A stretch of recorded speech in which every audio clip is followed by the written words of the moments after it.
If you are diagnosed with bladder cancer, don't despair. Most cases of bladder cancer are not life-threatening and can be cured or managed for a long time. Bladder cancer encompasses a variety of types, grades, and can come at different stages.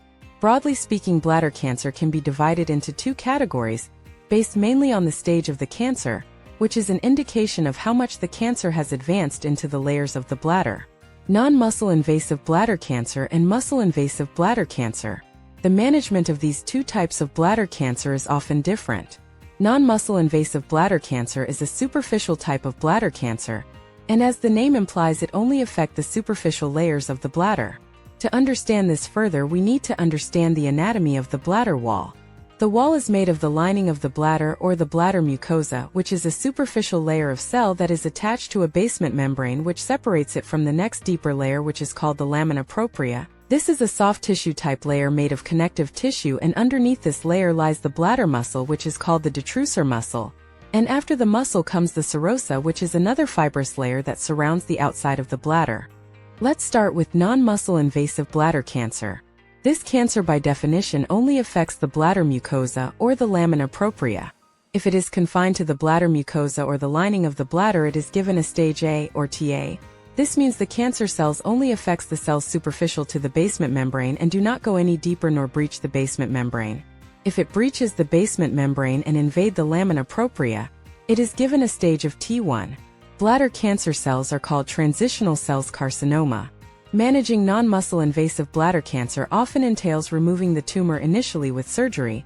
To achieve that, a urologist performs a surgery called TURBT, which stands for transurethral resection of bladder tumor, where the patient is put to sleep first and a telescope is inserted through the penis inside the bladder, and then a special instrument is used through the telescope which has a metal loop at the end, and with using electrical current this can cut through the tissue and remove the cancerous lesion. The removal is often performed gradually by cutting small pieces with the loop until the whole tumor is removed. This is also called a fractionated resection of the tumor.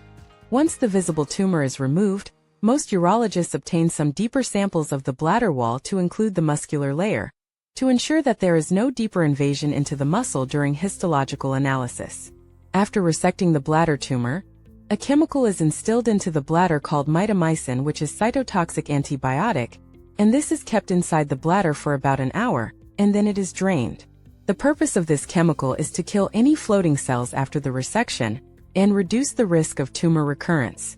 Evidence from the literature suggests that this single installation reduces the risk of bladder recurrence by 18%.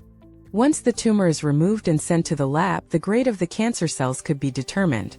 There are two classifications for grading bladder cancer cells, an old one and a new one. The old one classify the cancer into 3 grades, 1, 2, and 3, with 3 being the most aggressive. The new classification also divides the cancer cells into 3 grades, but the second grade is further divided into grade 2 low grade or grade 2 high grade. There is also a different entity of superficial bladder cancer called carcinoma in situ. This is a superficial bladder cancer that does not breach the basement membrane, but it is slightly different than the common cuboid-shaped bladder cancer cells.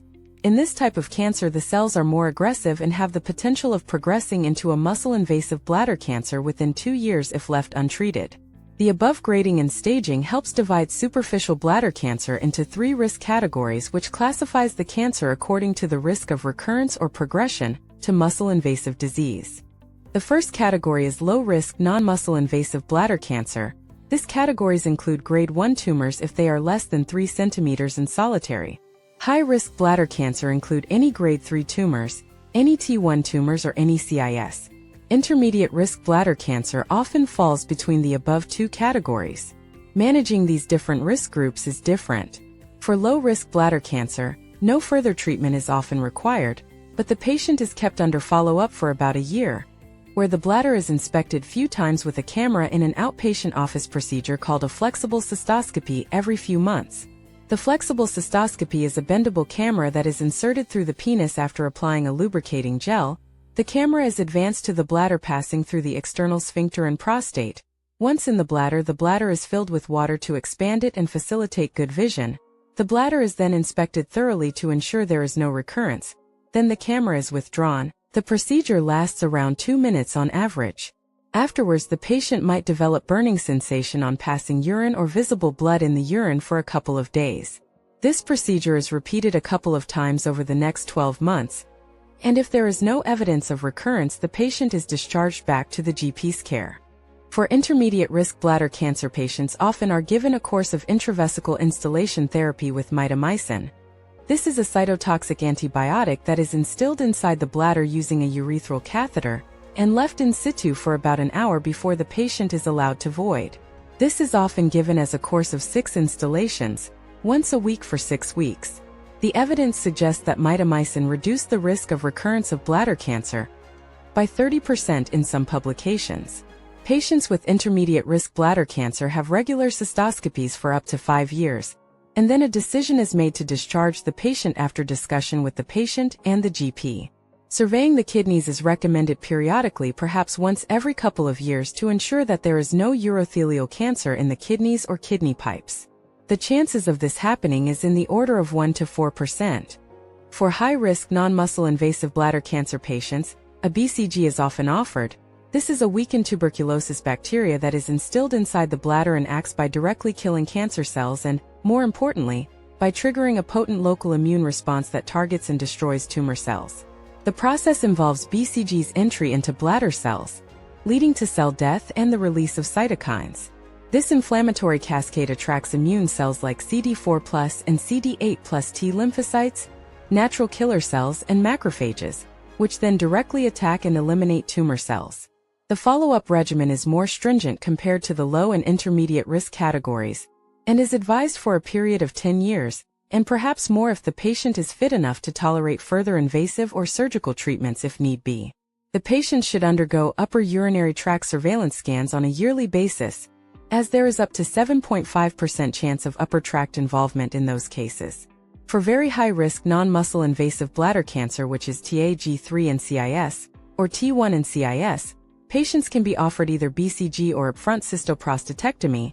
The latter entails removing the bladder entirely via surgery and creating an ileal conduit, which is a small stoma bag for the urine to come through. This is made of a small piece of the small bowels, which is attached to both kidney pipes and brought to the surface as a stoma. In the next video, we will expand on the risk of recurrence and progression for all types of non-muscle invasive bladder cancer, be it with or without treatment, and we will pay particular attention to the high-risk disease and treatment options.